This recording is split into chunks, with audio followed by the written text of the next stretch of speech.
Okay, now, yes, now it sounds like something. Okay, so only a few of you heard the trapdoor joke. As I was listening to everybody else, there were a few themes that came up, and I want to just kind of quickly go through them. The first is that we introverts are the professionals who can make the change. We have the power. We have the cape, should we want the cape, right? We can do this because we're professionals.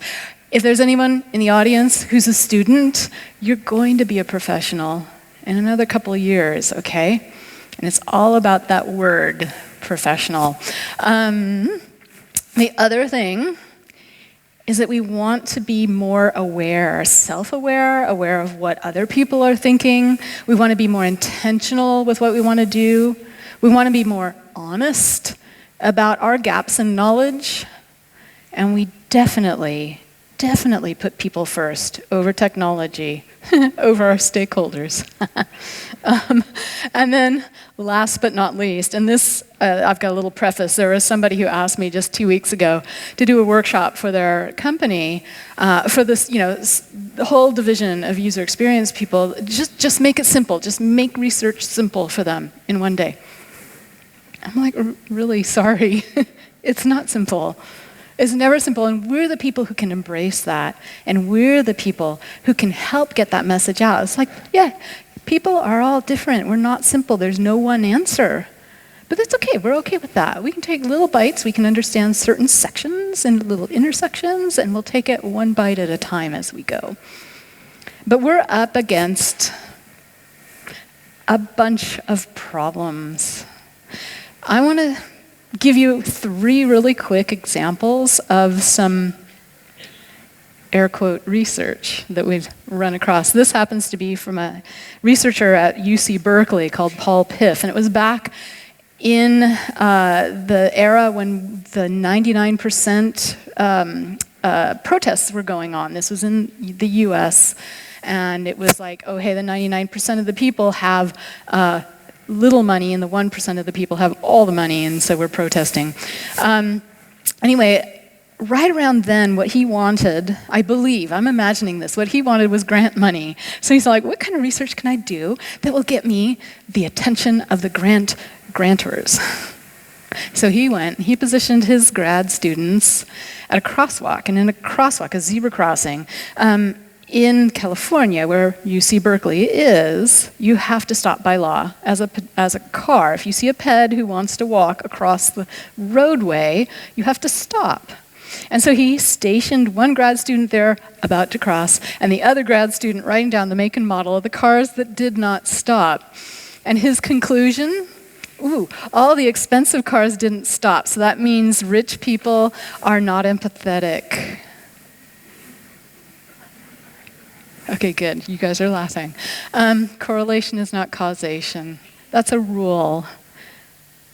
Sure, there's correlation. It is not causation. The only way to really understand it is to ask, well, do we know why? Do we know exactly why those fancy cars are not stopping for the poor grad student? No, we don't. Okay, if we don't know why, can we accept the risk of not knowing? Well, in his case, yeah, sure. All he wanted was a good headline so he could get his grant money. But if we could have one of those grad students chase down the cars that didn't stop, right? Get their attention, be really friendly, get them to roll down their window and talk to them, you might hear stories like this, and these explain why. And only the one in the upper right-hand corner has any sort of hint, little taste of someone feeling superior. The rest of them have no association with that. So, okay, I heard this. He actually gave a presentation on a TEDx stage, and I'm like, yes, seriously? I cannot believe this guy's got people's attention. This is not research. Here's another example.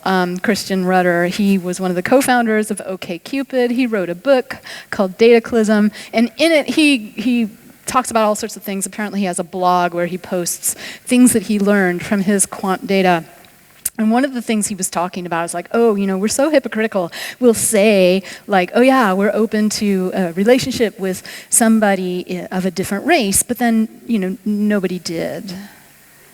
Well, so he's talking about large sets of data. Large sets of data can be applied to large populations, but they can't be applied to individuals. So you can't say we, like you right there, you're a hypocrite, right? You can't do that. That's just not the way it works. Here's another example. I was working with a team who worked for an airline. There was actually 2 merged airlines. So there was a lot of infighting going on, but that's beside the point. They would get data like this. This happens to be data about how many people checked bags for that particular airline in one particular day. And I sat down with them and I'm like, wow, look at the way they broke this down. And they're like, what do you mean? I'm like, take a good look. They're like, oh man, you're right. That's interesting. Our boss, he's all like, he was looking at that gender breakdown going, yeah, women, they can't carry on because they've got all those shoes, makeup. And so we know how to break down the data better. We'll break it down by, possible reasons why. Like maybe you pack more if you're going on a long trip, and you pack less if you're going on a short trip. Or maybe you're going to check your bag if you're on your way home, but not if you're on your way there because you don't want to lose your stuff. For the duration of the time you're there. And I'm like, you guys, come on. You're professionals. What are you doing here? You're guessing. You're guessing. You have no idea. Let's go do some research. So we did. We went and did research. This was just our first pass at the research. But look at what we found. It happens to be 4 quadrants again, but none of these people are talking about return trips or number of days that they're packing for. They're talking about something that's extremely precious to them. In that one, there was the guy who was in the band traveling with his guitar. He carries that on. He keeps it with him. Some people actually buy seats for their musical instruments. There was also a guy who was going to Nepal. He was an ophthalmologist, and he was going to volunteer his services. And he's bringing a laser scope for measuring eyes or something out in rural Nepal somewhere. He says, if I let the baggage gorillas handle this, it's not going to be functional by the time I get there. So it's my precious. So if you know why, you know more about your risk. Okay? All of this is called research theater. And I want you to be aware of the research theater in your own realm, because as professionals, we have to persuade people. And we need the vocabulary, we need the understanding of exactly what's happening so that we can help open other people's eyes. Not by sort of like pounding them with it, but by understanding how they're seeing it, understanding what their perspective on it is, and being able to talk to them about it, being able to show them where this fits in the grand scheme of things. So let's look at grander schemes, such as more mature disciplines that have been around for eons as opposed to tech, which has been around for decades. These more mature disciplines, constantly, they already understand and respect that people have ways of doing things, of achieving their purposes that is totally valid. They respect that people are intelligent. They don't call them targets, as somebody just mentioned to me. They understand that people have deeper reasoning about the way that they approach things. They then harness that to become more curious about different sections. Again, little intersections. Let's find out more about a certain thinking style. Let's find more about a certain approach. And then let's build different ways of supporting different people and supporting more people. A little bit more about that in a second. Digital realm, not so much. No, let's just hurry up and get something out there. Lean startup. Let's just build an idea. Let's throw it out there. Let's test it. See if it works. And this is an idea that has not come from research. It has come from the brains of every member of that team. And while those brains may be rich and intelligent, they do not represent every possible purpose or approach or thinking style or philosophy that is out there. They're only representing their own, and what they own, they have experienced themselves. They don't know how to perspective shift. To perspective shift is another word for empathy. This is not being done. This is the key, broken part. And so what happens is that we end up with companies trying to test things. In Sunit Bowles' book, he's talking about how, oh my God, they call that research. They call their little eggs that they throw at the wall research. That's not research. That's research theater. That's ridiculous. And not only that, but they're doing it without our consent. Not so great. Okay, bad. Also, this idea of measuring a company's success by how many people we've, managed to capture in our dragnet. Look at these things that I have highlighted here. These are questions that you might expect if you were to go and interview at one of these companies like Google or Facebook. Engagement, engagement, engagement, engagement, engagement. What does that mean? It just means that somebody's like looking at you through the screen. Does that mean that you have supported that person? I don't know. Supported me. I'm only interested in how that person supported me by looking at me through the glass panel. We need to become aware of this. Engagement, OKRs, these are not metrics that are measuring how well we're supporting a person trying to get their purpose done. This is important.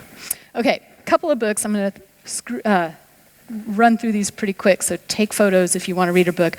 This is Weapons of Math Destruction. Cathy O'Neill, she used to be a quant on Wall Street in New York City, got disgusted by the way the algorithms were playing with people's money, by the way that they were, making guesses and assumptions. And so she went and she interviewed all these different industries, insurance, medical, education, and she tells all these stories of how the algorithms completely ignore the actual person.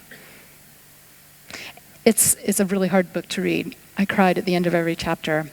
Joy Buolamwini, she has this thing called the Algorithmic Justice League. She's the one who, when she was at MIT, discovered that the Google photo face recognition software doesn't recognize faces with darker skin. She had to use this mask to get it to recognize her as a human, which is degrading and ridiculous. Not only that, it wasn't recognizing her as a woman. So she's got a TED Talk that's called Ain't I a Woman?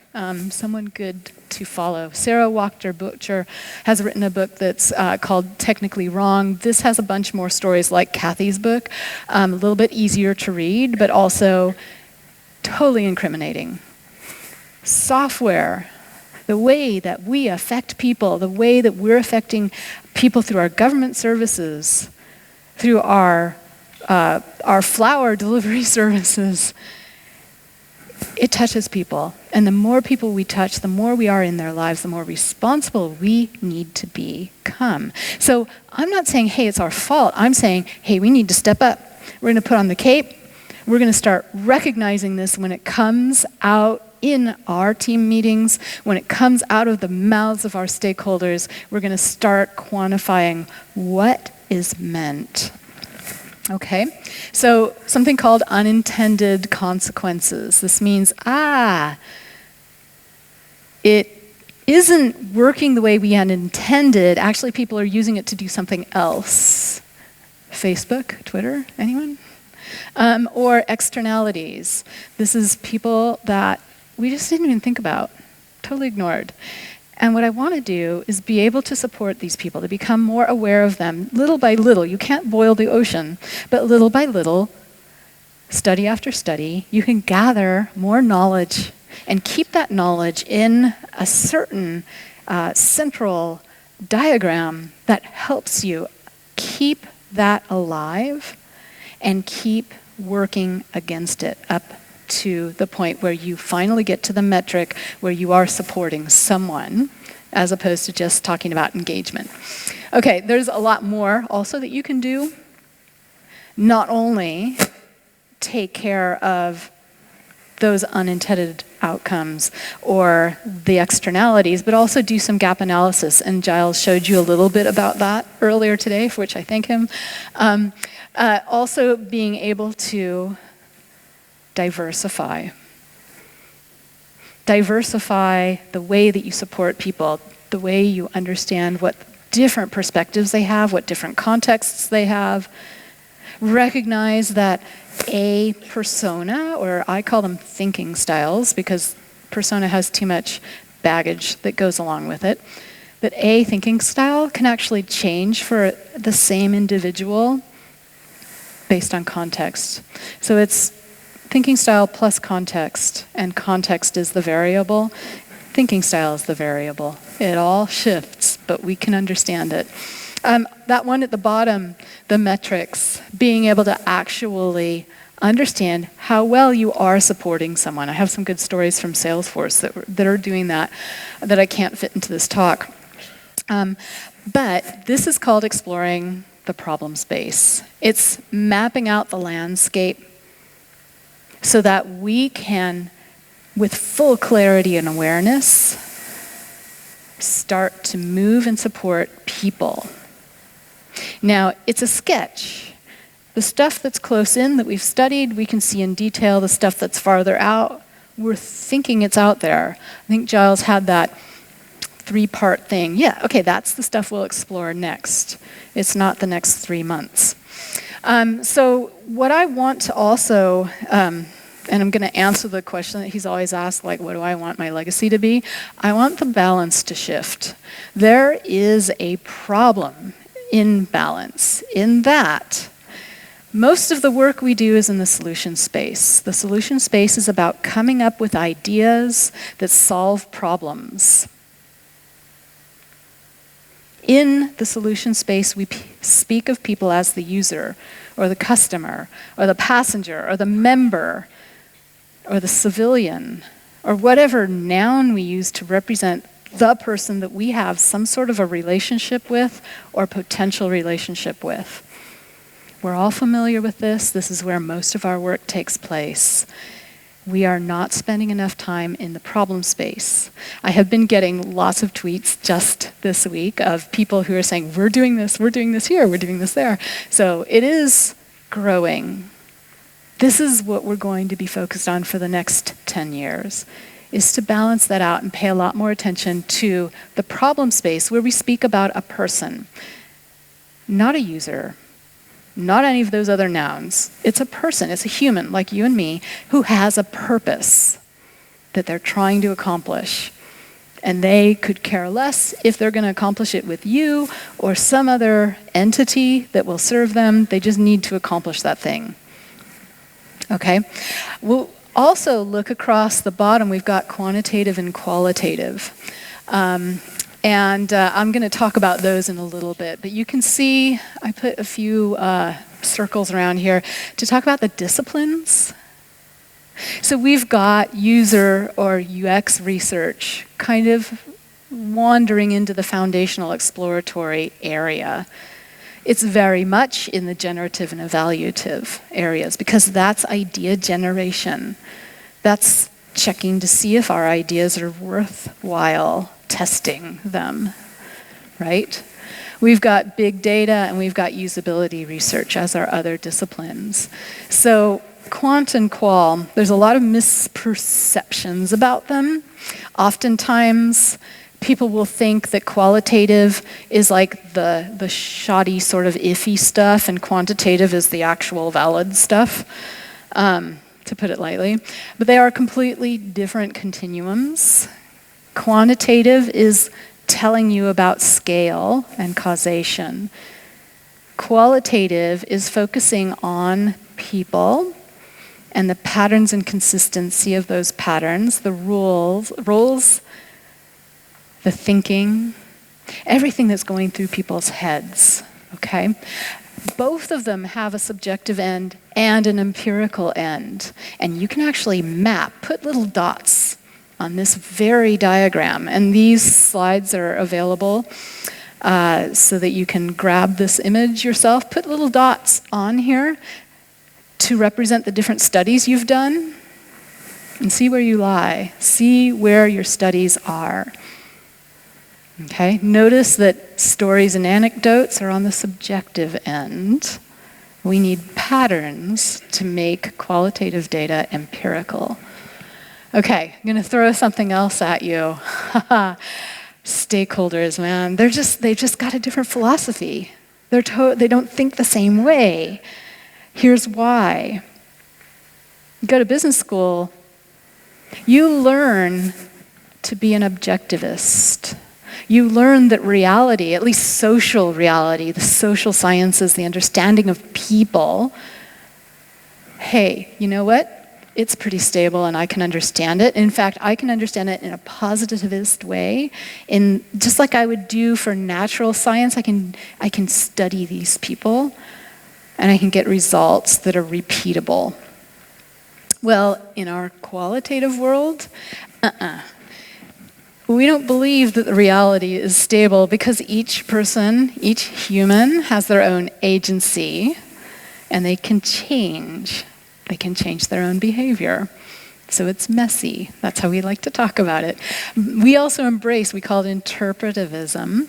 We embrace the idea that we're going to understand somebody from their own frame of reference.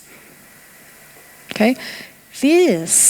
The stuff on the left is what they learn in business school. They've never even heard of the stuff on the right. And it's interesting, I've heard several people say, yeah, once I got a voice at the table, I was able to start talking to people about the equal value of qualitative data. And start talking to people about what the differences are and how you can mix methods and how both approaches are valid. But you need to have more balance. So more balance in the problem space area, more balance in the qualitative data area. So I'm going to go stand on the lawn again. Here I am on the lawn. Sam Ladner's book, she just came out with this. It's all about mixed methods, and it talks a lot about this. I highly recommend this book. The more professional we look, the better it is for us as a community and for each of us as individuals within our own team and our own workspace. I can leave these books lying around and show that there's actually, a whole field of study about gathering qualitative data, about mixing methods, about empirical data. Okay, so this is my diagram that shows how to hook problem space research with solution space. Problem space research is not a part of your dual track, continuous, agile, whatever flow you want to call it. It can't fit. There's no time. So the best thing to do is to keep it completely separate. There are periods of time during your year where you can do this. This is the kind of research that doesn't go on continuously because it's not about ideas and it's not about solutions. It's about understanding people and how people pursue their purpose. They each have their own individual way of pursuing their purpose, and we want to look at it and see what patterns we can find and see if we can figure out thinking styles and different approaches so we can start measuring how well we are supporting those different approaches.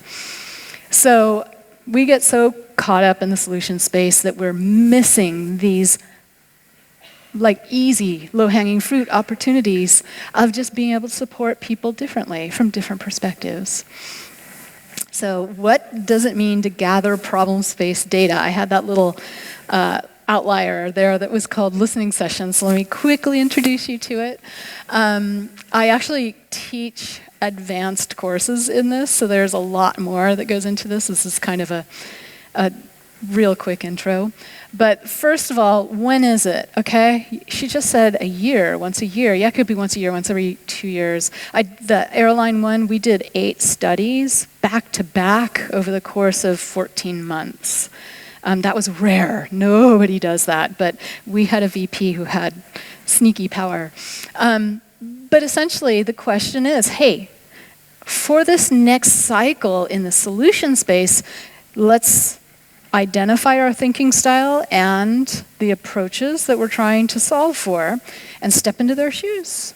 Oh, we don't know the thinking style, or we can't identify which approaches. That means it's time to do some problem space research. Okay, that's the question. You may not have to do it yet. So what is a purpose? A purpose is an intention, something that somebody's trying to get done. It is a larger purpose in that you could technically, possibly, go back in a time machine and ask your great-grandparents how they achieved that same purpose. So if you're working in an insurance industry, somebody has a car crash, you're thinking claims, they're thinking, well, God, I just wish I could have my life back the way it was before. That's their purpose. Your great-grandparents probably didn't have an auto crash, but they probably had some sort of accidents where they needed to get their life back the way it was before. Sometimes the purposes can be smaller. They're kind of Goldilocks, different levels. But it is emphatically not about your solutions or your ideas. So how does it compare to the problem space, the purpose versus the problem space? The purpose is what's behind it, okay? So if your problem space is, say, a crashed car, right? We want to deal with people who have crashed cars. Talk to that person. The person's purpose, might not be get back to the way things were, but, oh my God, I've got to repair the relationship with my mother-in-law because she was there and now I gave her whiplash. There's lots of different purposes, okay? What's behind that? Here's some examples. On the left, we have solution space questions phrased from the point of view of the user. Okay, so let's imagine we're at a big box store where you can buy just about anything. You might, as a user, want to order something online and pick it up there. Or you might want to set up a subscription. But in the problem space, my purpose might be, crap, my refrigerator just died, and I need to get one pretty damn quick. So I'm going to go, or my phone just broke, and I need to get a replacement pretty darn quick, right? It's that's the purpose. Doesn't matter what the thing is that they're buying, but the purpose is I got to replace this pretty quick. Or, hey, I'm really interested in this thing, and I want to test it out and feel how it weighs or touch or something like that in person, as opposed to just looking at it online, because that doesn't quite give you everything. Another set of examples, for the airline, in the solution space, I'm going to search for flights, or I'm going to set up my preferences for this particular trip or this particular airline. But in the problem space, my purpose might be, hey, I want to make sure that I don't miss my train or my plane or whatever that I'm taking, right? Or I want to make sure that I'm productive on my day of travel. And productive might mean taking my laptop and my notebooks and putting together all of my data, or it might mean crocheting or knitting the sweater that I'm making for my niece, right? Productive can be lots of different things. So we can include that in purposes. Lots of examples. Here is a picture of the top-level data. This is from the airline. We did listening sessions with 100 people, and each study was slightly different than the other. And you can see with the red arrow, there was a very big mental space. It was called Explore What It Takes to Get There. This was something a lot of people went through. It's like, well, how can I get there easiest? Or, maybe it's a difficult Caribbean island that I have to take a boat to get to at the very end or something. But that blue arrow, that's where all the airlines start. And look at all that stuff that's going on up above it. In fact, this is diving in to just explore what it takes to get, that would scroll sort of down 2 floors. This was a 7,200 line spreadsheet. I feed it into my mental model diagram generator, and it makes the initial diagram that then you layer all your data on top of and align stuff underneath that Giles showed you. Anyway, that's what it looks like when it's in diagrammatic form. It's barely readable, but essentially that blue arrow is where airlines, Priceline, Kayak, whatever service you're using, start. They're all like, hey, look, we have planes, and they fly between airports. So pick one, right? That is simply turning the inside of that organization to the outside and asking people to learn your service, as opposed to understanding their point of view. Their point of view is more like, this is one thinking style that's called get it over with. Hey, I have a meeting or a conference in this other city. This was actually one of the patterns, and I need to get home for this other meeting or conference. One woman had gone to a conference and then wanted to get back, not for a meeting, but for her daughter's first piano recital. And then the plane was delayed. She had made a big 4-hour window between the time she landed and her daughter's piano recital.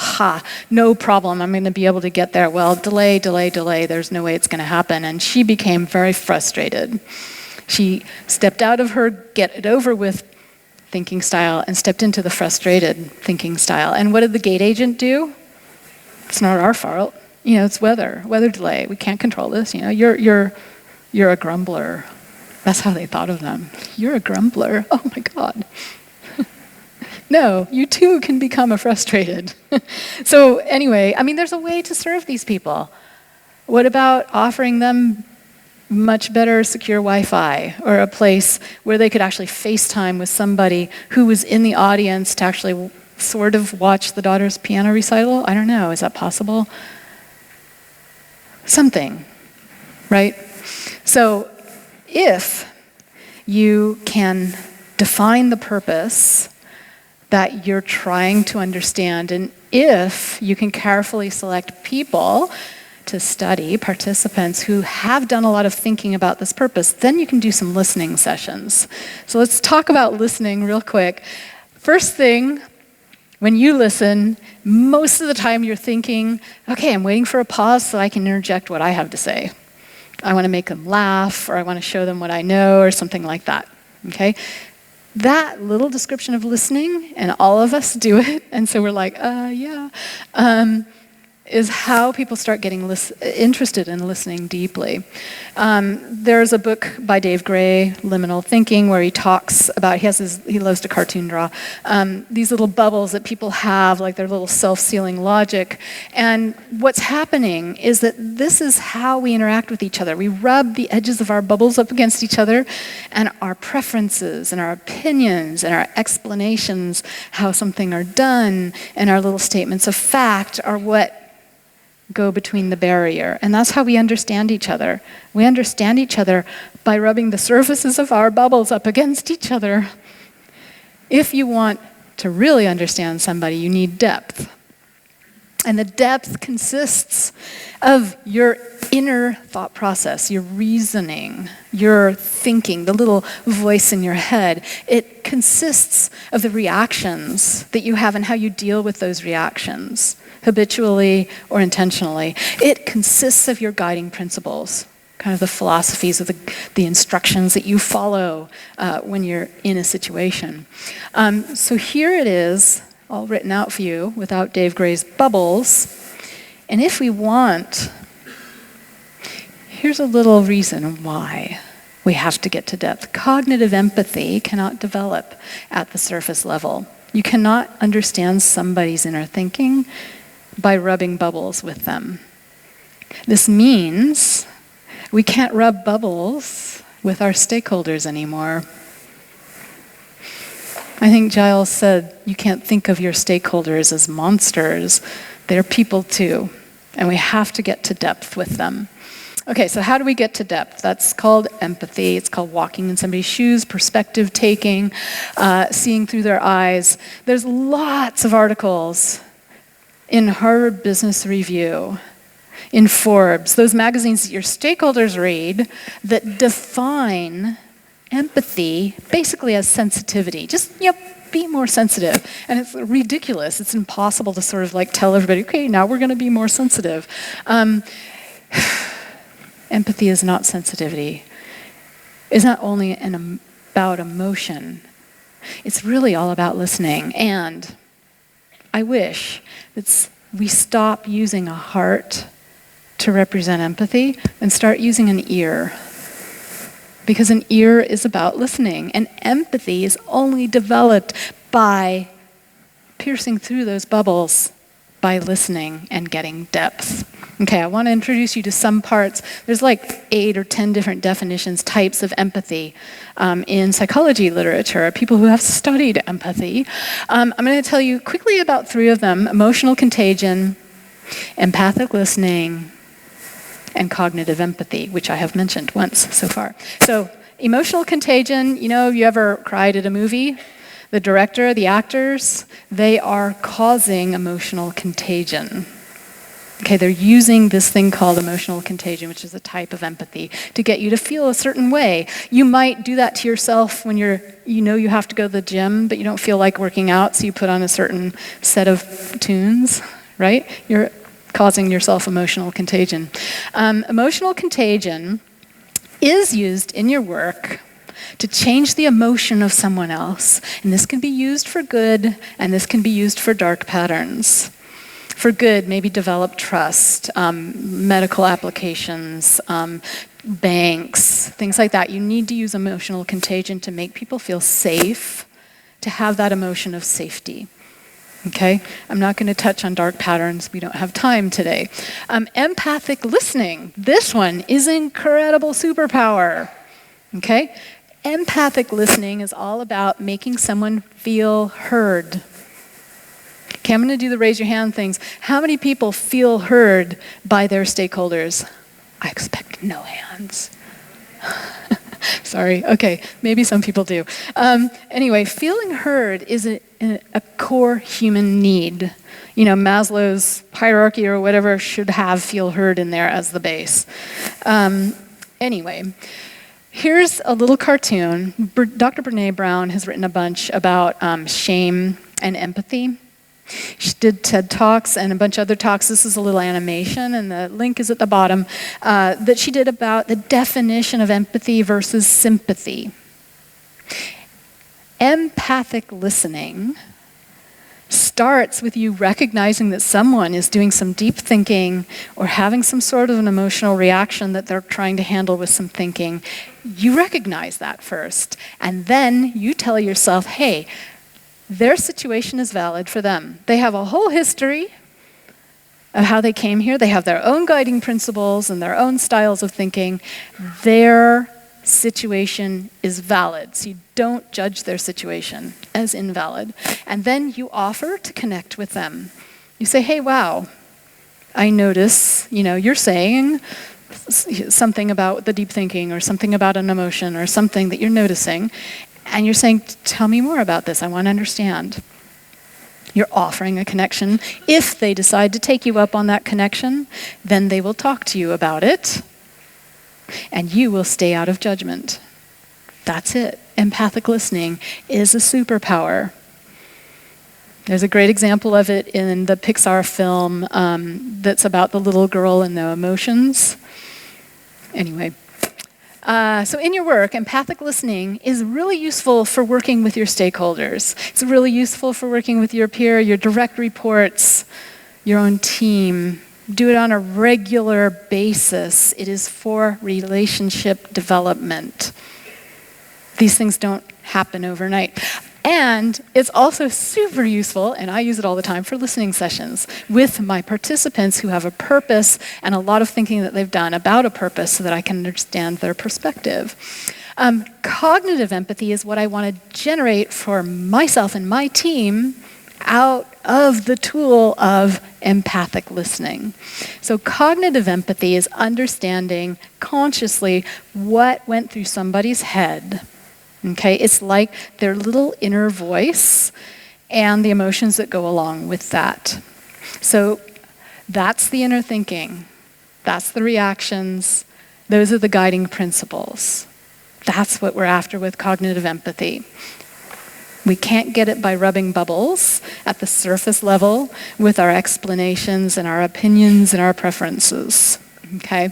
So in your work, cognitive empathy is how you and your team figure out how to support someone to achieve their purpose. And their purpose and their way of achieving it versus someone else's. Okay, one more thing. You heard that phrase, walk in somebody's shoes.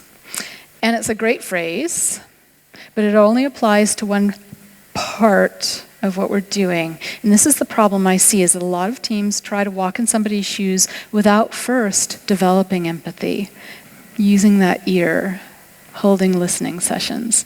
There are a lot of teams out there that try to apply empathy on make-believe. Okay, another slide for your stakeholders.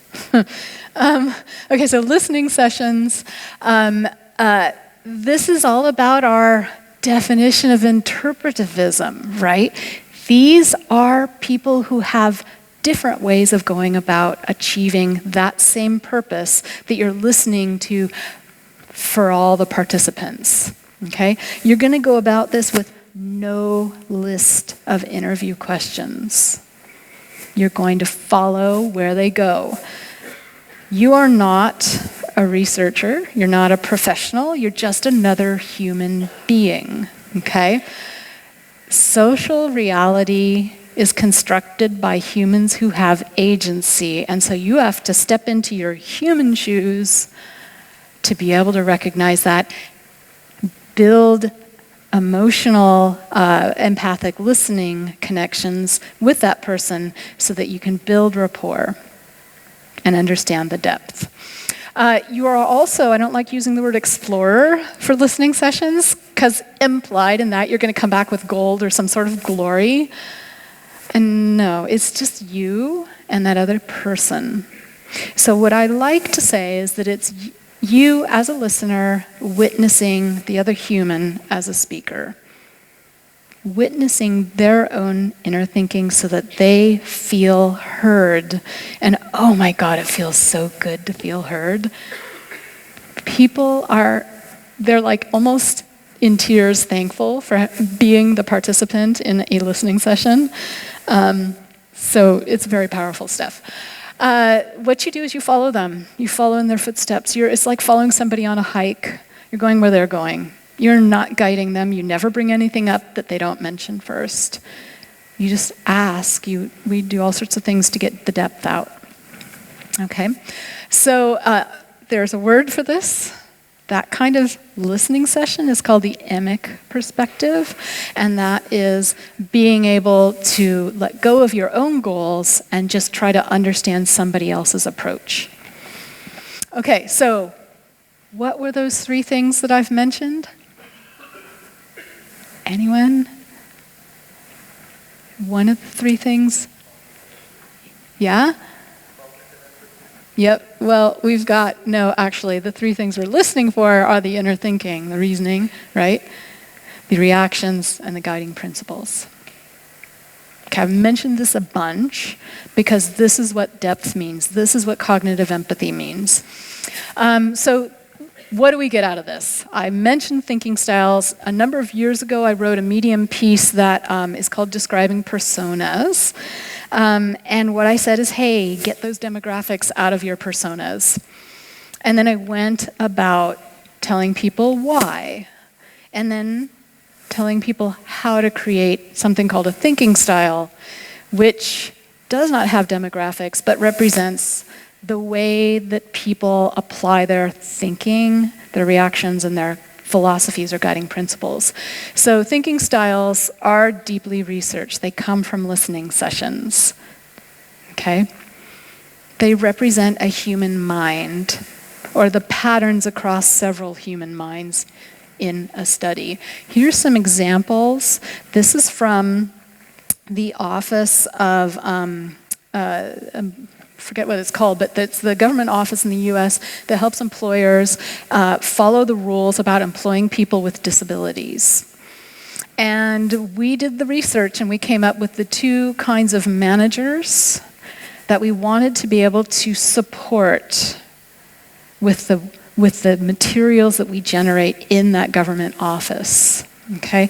You'll notice the description, and you'll notice like a little saying that's sort of a mashup of some of the things that we saw in the patterns. It's in their own voice, and it's in first person present tense. Super powerful. So the other thing, though, is that if your org is ready for this, remember the externalities, the people that we've ignored. This is the point in time where you can start grabbing at externalities and forcing your group to pay attention to it, if your org is ready for this. My guess is that the digital office is doing just this. I have actually been in contact with them for years about some of the work that they've been doing. It's fantastic. Okay, and attributes are how you start to recruit. You can also throw some demographics into attributes to help support externalities. Okay, this is where we can start bringing people who have been left out of the whole dynamic of being able to afford college, being able to get into these jobs that we want.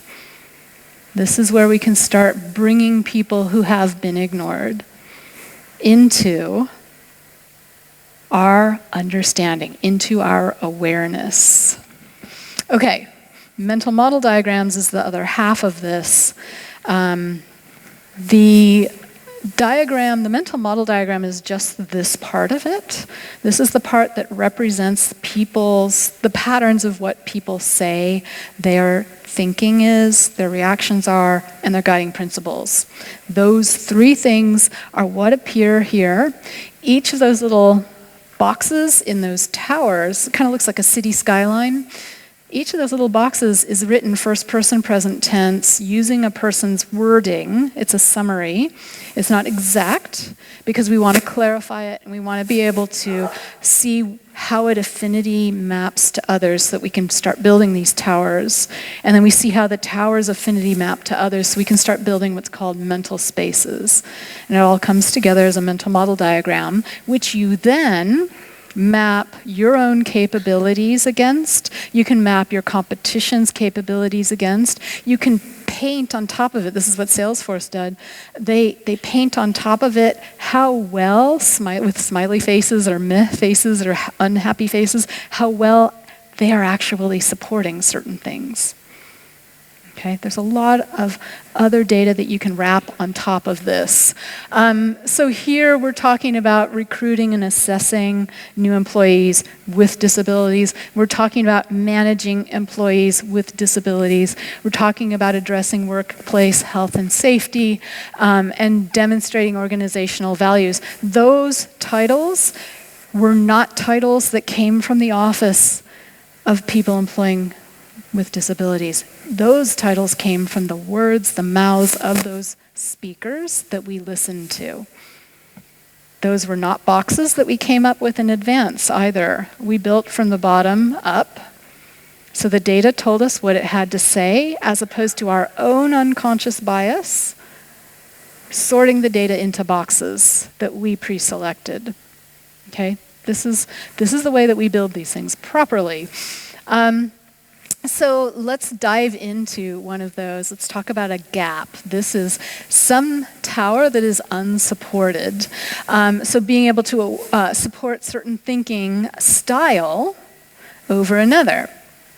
So this is interesting because we've got gaps under those two towers, the one on the left and the one on the right. The one in the middle has something there with a dotted line, which means it's a kind of weak support. And what's happening is that the empathic problem solver is in one tower, dominating one tower, and the organizational implementer is dominating a different tower. And this is just how the data came together. We are not organizing towers by thinking style. We are organizing towers by the intent, the step in the purpose. Okay? So now we're going, well, hey, wow. Are we preferring support to one thinking style versus another? Oh my God, guess what? We are. Most of our support is designed for the empathic problem solver. We need to learn how to support better the organizational implementer. Okay? Another example of this is weaknesses. In this case, it's an opportunity to provide some completely different support. This is how we do innovation. I can't imagine why there's a startup in the world who doesn't do this research, because it helps you see forward and it helps you pivot easily. So here's an example. In the middle, those are the towers, and you can see the towers that are totally unsupported on the right. On the left is those towers blown up, so you can actually read them. And everything underneath that second tower, except the very top box, is dotted line, which if you look at the key, it says weak support. So it's not really designed for this. It's not really specifically designed to support establishing diversity goals and plans, or worrying that we're not in basic federal compliance. So how can we do this better? Okay. There's another kind of weakness that I just want to show you. This is specialized capabilities for certain demographic characteristics. Okay, so we can layer our demographics in here, not in our thinking styles. So here, the top of that tower there, we're talking about veterans a lot. And so we're supporting veterans, but we're not really supporting other kinds of disabilities. So what can we do there? God, there's a lot of opportunity. Wow, a lot of opportunity. So this is the way that we can actually see our way forward. This is how we can start to prioritize which, of all these opportunities, which things do we want to focus on next? Okay, so this is my sort of vow, is that I want to show people when they are engaging in research theater. Okay, I want to spread awareness that there is this imbalance. Actually, I want to spread awareness that these experiments that people are doing as research is not working, not research. Useless in the problem space area. I want to shift the balance so that we're doing a lot more problem space research, a lot more human to human, person to person understanding of how people accomplish their purposes within a problem space. I want to learn how to listen deeply so that I can understand not just the surface level, the way our bubbles rub up against each other, but really understand a person and how they think. I want to identify not only opportunities, but externalities. This is how we can make that step, and it is a valid step with return. And then I also want to measure how well we're supporting people, not by engagement, which is only measuring how well they're supporting me through that glass, but how well we're actually supporting this particular thinking style in this particular tower. And can we get better? We can always get better. There might be other thinking styles in that tower that we can get better for too. Okay? So that is my vow. I hope that you guys will embrace it. This is me. I have 2 books out. The one over here is only available digitally. I was going to write a second edition of it, but I ended up creating advanced online training, which is live with me, and it's so much fun because I learn a ton. We have great discussions.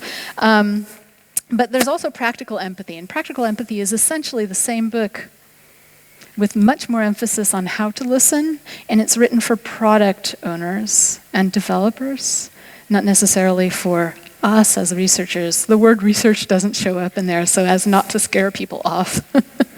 I write on Medium. There's all sorts of access to talks that I've given on my website as well. I like to make this information available so that we can, help each other out. We're a community. I also have a Slack channel which people can join. So, and a newsletter if you want to find out about some of these things. And with that, I believe it's Doctoberfest.